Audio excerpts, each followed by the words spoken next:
Good morning sa ating mga subscribers, Good June. morning sa inyo lahat. Nandito ba tayo sa M Cars? Anong M-Cars? Ito lagi kong pinapanood sa Reels. Ito, M-Car ni Ethan to. M Car to ni Ethan. Check ko lang kasi bago na naman ba Kita lang natin yung makina niya. Malinis to. naman, no? Ano lang to, 3 cylinder, 1 liter. Tama-tama sa mga bagong driver. Matipid. Malinis ba? Okay ba yung oil niya? Maayos pa naman. Hindi Linis pa pa? kailangan mag-ano. Medyo may itim na pero pwede pa yan, ilang 1,000 miles pa yan. Matipid ba itong makina na to, June? Tipid yan, 1 liter lang to. Tipid. Kalaban ko nung ating sasakyan na isa, ah. Pareho lang sila ng makina. Alos pareho lang. Ito yung sasakyan ni Ethan na binili niya, 3,000 na pounds. At malinis naman nung nakita namin ito. Kaya lang, sa likod nito, Maraming scratches. maraming scratches actually ito. Pero Itong- pwede na sa estudyante para to. sa estudyante. Matipid to. Matipid tsaka ano, tama lang sa gas. Pero yung sa likod niya, Jun, pakita mo ngayon sa likod Ano niya. yung sa likod Yung hit and miss ang pagbukas nito. Ito yung ano. Yan, pag bagong driver, may letter P. Yan, Ito nahuhulog ito. yan nalalaglag yan. Para tong ano Flintstone. Pero ang ganda to, no? Para nung sasakyan dati ni Miguel. Oh, tsaka Pareho mababa lang. lang yung mileage. Pero si Miguel mukhang may mga binili ng mga... Oh, mga gadget dito sa kotse ni Ethan. At mahirap palang buksan ito. sa Yan, likod. medyo mahirap pero Pwede talaga may mahalaga angulo, lang. Jun. Umaandar yung sasakyan yun yung mahalaga doon. Tsaka tama lang para sa kanya. Hindi mo kailangan ng sobrang mamahal. Alis may pera ka May letter talaga. P pa tayong nilalagay Letter- kasi hindi Ano pa siya yung P? ganun. Ibig sabihin, Pass. pogi. Poging driver. Poging driver. Yan. Radyo na rin siya. Tama lang talaga. Hindi mo gagastusan masyado kasi bagong driver lang to. At marami nga lang talaga itong Maraming scratches. Pero ayos lang kasi for his age, 2015, 66K na tinakbo. Tama lang. Ayos na para sa young driver. Yan. Good morning tayo, Sheila.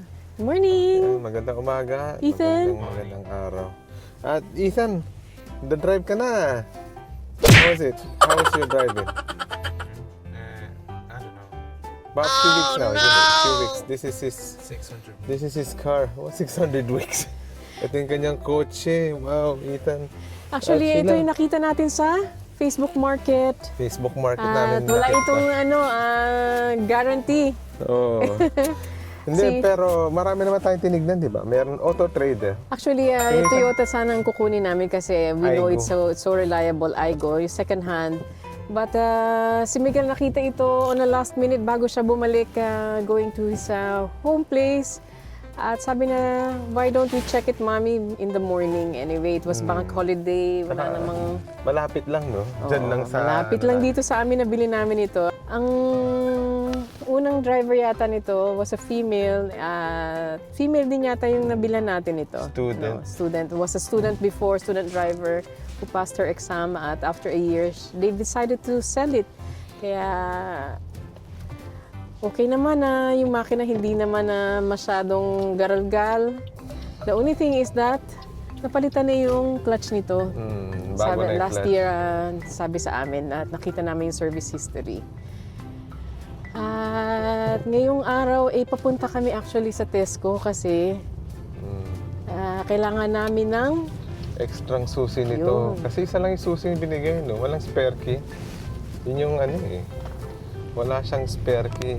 at how much would it cost for the Ang spare key, halos 90 pounds.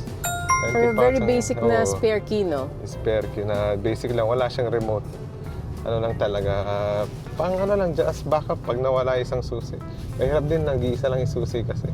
Ganyan mangyayari pag bumibili ka ng used car ni... Yes, that's true. At Oo. wala na tayong masyadong qualms. Talagang we just had Basic to talaga. we just had to check yung engine. Oo. Nag-test drive sila Miguel at saka si Ethan with the owner.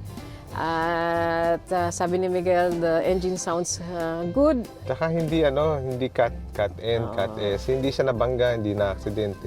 Yun lang Marami yung nga lang mahalaga. talagang scratches everywhere. But it's Aesthetic. part of the wear and tear nitong, Aesthetic nitong lang yan. sasakyan. So kung maghahanap sila dito sa UK ng sasakyan, hanap po kayo sa Facebook Market.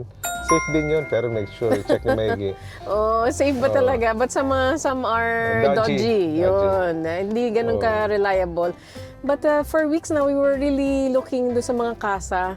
And it was, ano ba, Expensive June? talaga. Expensive talaga. Oo. Parang mga 5,000, 6,000 yung budget. At dadagdagan sana namin yung savings ni Ethan na put away para dito sa sasakyan. Ano niya to, pera niya to. Pera niya to actually itong binili niyang sasakyan na Tsaka ito. meron din isang pwede kayo makita sa Auto Trader naman. Yep, sa Auto Trader, we were willing to go far just to check some 6,000 vehicles. na yun, Kaya 6,000 to lang, 7,000. almost Pero 6 low to mileage.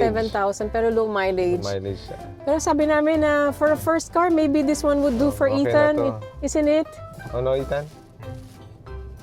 Yan yan, maandar na. Hangin nga, hangin nga. Maandar na. Natatakot ako. Natatakot. Yabang eh. Yan. But he's more confident now kasi he's been driving for about 3 weeks now na Hindi, mag 1 year siguro. By July ba? 1 year, no? Ethan? Since Wag you nga start- lang, sabi namin kay Ethan, there are a few things that he has to remember when driving. Oo. To stay calm, masano na sa aksidente, at wag uminom kung wag magmamaneho kung siya yung uminom. pagod, Yun. yun. Kailangan rest ka lang talaga. Saka relax ka palagi Relax pag nagda-drive. Kasi ka dapat, hindi mo alam talaga kung anong pwede mangyari sa daan.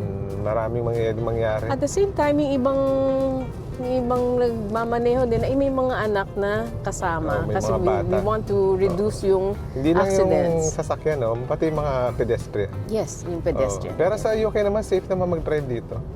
Sumusunod lahat sila sa batas sa June, pagdadrive. let's just tell them what the processes that they need to do. Nung kinuha natin itong sasakyan. So finally, the day para came. makakuha ng used car, no? Yun, nung, di ba, nakahanap na tayo, na test drive na, we confirmed dun sa verbally. Oo. And then, when it was time to get it, ano bang kailangan mong kunin? Kunin, kailangan mo insure yung sasakyan. Yun ang Oo, pinaka-bet. insure mo. Yung Bakit di mo pwedeng pinaka-kailangan. igapang to na hindi insured? Malaking problema yan. So, we had to add up a little bit more dito sa insurance, and we're helping Ethan with the insurance. It's costing us about 100 and, how much, June? 1,000 yun. Insurance. 110 every month. 110 monthly. Every month ang monthly. Kasama na yung Kasi pangalan first time. namin ni June. First time buyer. Sa- First time driver. Kasama na yung pangalan namin ni June sa insurance niya. Included na doon. At the same time, June had to register it on the day for the tax, for the road tax. How much was it, June? 20 lang to. 20 Kasi pounds. 1 liter lang siya eh. But 20 depending pounds sa engine size, you might need to add up a little bit Pag more. malaking engine, malaking consumption. Pero electric car, yun, 20 pounds din yun. Yeah. Sorry guys, I just had to hold it ka dito sa likod. Hindi nyo makita si June na maayos. Kasi si June, may biyahilo talaga ito pag hindi siya nagmamaneho. At si Ethan is concentrating on his driving. So aside from the road tax, kung saan nahanap ni June yung insurance ni Ethan was online. Oo, online. I was asking si Ethan kung may diskwento ba siya as a student. Wala daw eh. Punta ka sa compare the market.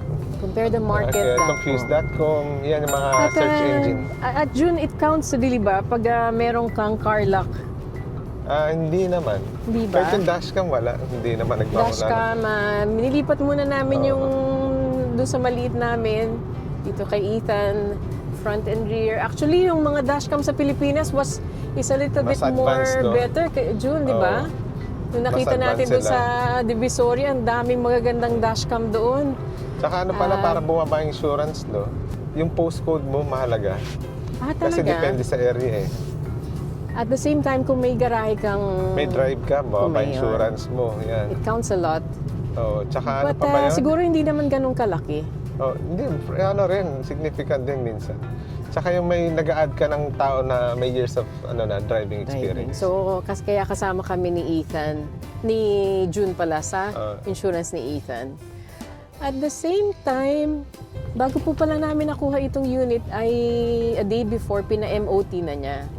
Kaya mahalaga yun, no? Sa mga 3 years old na sasakyan. So, how much was it yung MOT niya, June? Depende rin sa size ng kotse. Pero mga 50 pounds lang to, yung ganito kaliit. Yearly yun, yearly. At saka kagandahan nito, bago yung mga gulong. Bago yung gulong, Kapapalit bago pala yung ng mga clutch. gulong.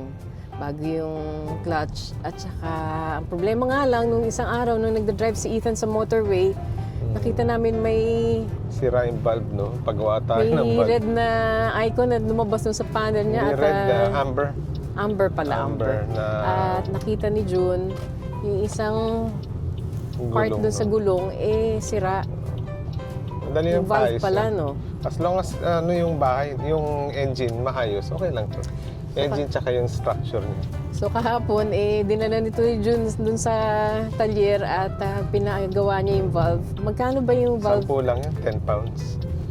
Papalit ng valve. Pinapalitan. So tinuruan din ni Ethan ni June paano mag-load up ng petrol. Magkano na ba ang petrol ngayon, June? 155 per 155. liter ngayon. Unleaded. Hopefully bumaba yung petrol, no? Magkano ang diesel? Hindi ko na nakita. 160 siguro, 170. Actually, no isang araw, 159 yan. Yung Taas unleaded. din eh. Palik ka ng gear, second yan. 159.6. Second yan. Tinuturuan pa rin ni June na si Ethan regarding changing gears, making it safe while driving, looking around properly. Yung mga bagay ba na hindi talaga napipinong ituro sa pagda-driving lesson. Yung mga Yung things na matututunan mo na lang by yourself as you drive on your own. So Tama yung nandito line na mo. kami at malapit-lapit kami doon sa Tesco kasi to check yung kanyang susi. Papakapi tayo. Hindi ka na.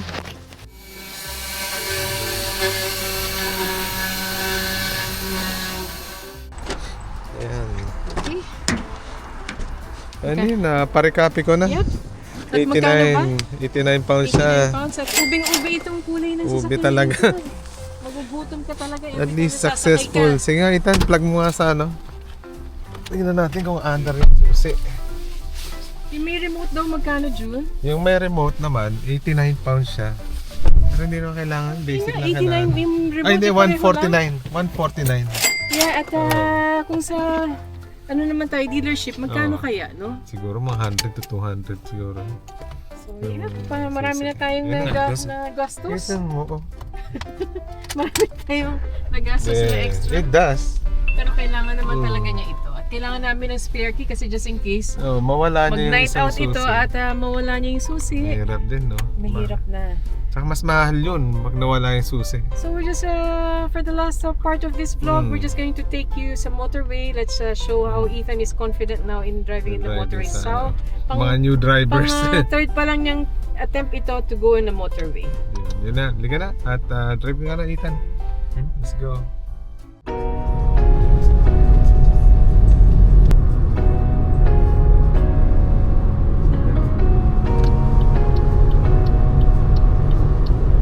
Ano?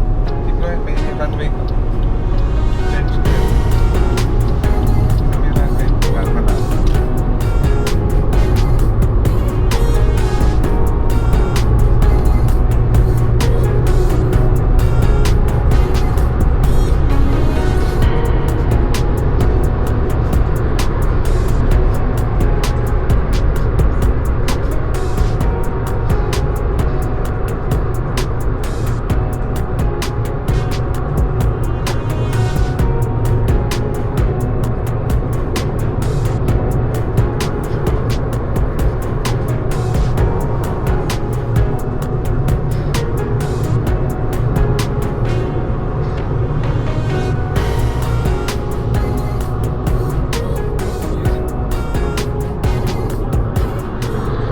Ayun, at maraming salamat sa panonood. Maraming salamat po sa inyong panunood at hopefully it helps you and gives you an idea kung paano bumili ng second hand na sasakyan dito. At the same time, June, sa mga learner drivers. Yung mga bagong drivers dyan. Yes, don't be disheartened Oo. and keep it up. Keep on doing your extra hours, siguro coming to your test, and it really helps. I know it's very expensive, but it's really going to be worth it in the end to have that Extra skill. at the same time. Independence nyo dito, freedom to travel anywhere once you've got your own driver's license and your own car. Okay, good luck to everyone and have a happy Yeah. day. Have a good day. Yeah, bye-bye. God bless. Bye.